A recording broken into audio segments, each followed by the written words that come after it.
Vigo, can you describe the challenges of filming in the water? Because it just had to be such a tremendous undertaking from like every facet of production, but it leads to these amazing shots. Well, there was a lot of good things, things in between, and things that were scary about it.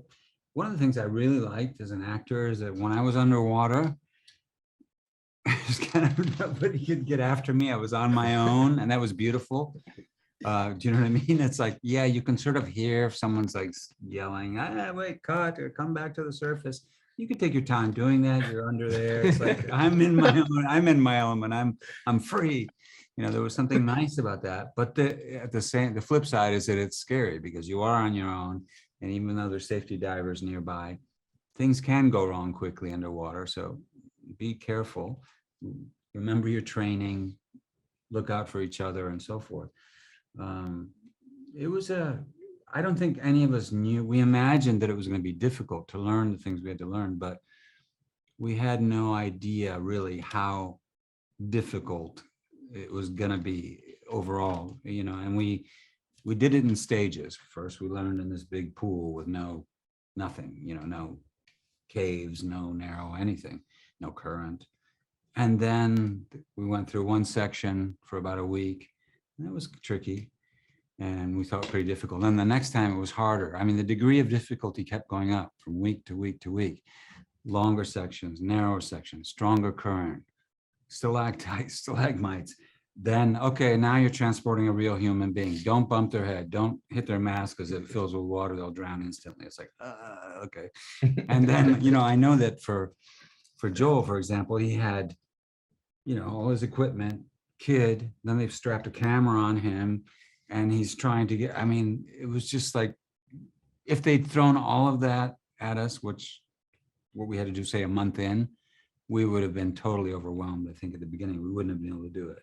So it was well planned. We were well trained, but you had to suck it up and really do it. It was a great experience, and a sense of accomplishment and an honor to represent these people who really did the thing. Yeah, it comes across incredible. And Joel, Dr. Harris is such a key figure in the rescue, and he had such an unbelievable weight on his shoulders, and you really replicate that on camera. So talk me through, doing that task.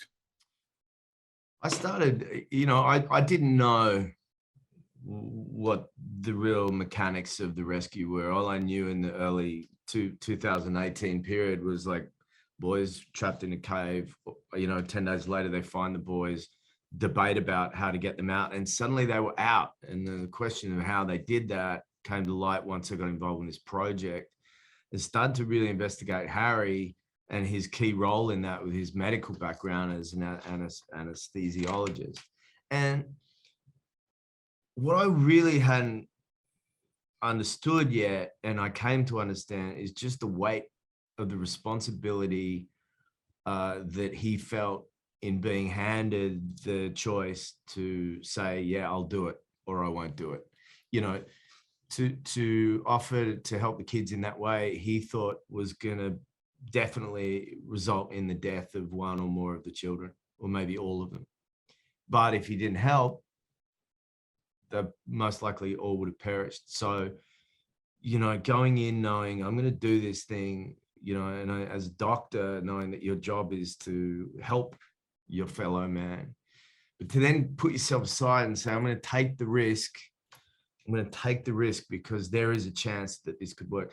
I found that, and as a father, and Harry's a father, and I was about to become a father, the care of children, just like such an emotional thing, which was different than this story is filled with physical skill, physical challenge, incredible threading the eye of the needle challenges, and yet underpinning so much of it with the parents, the coach and his guilt, all aspects, so much emotional obstacles to overcome as well. And that's the great feat of all of this, is that all these people got together, put themselves aside, dissolved all things that divide us, and solved an impossible problem.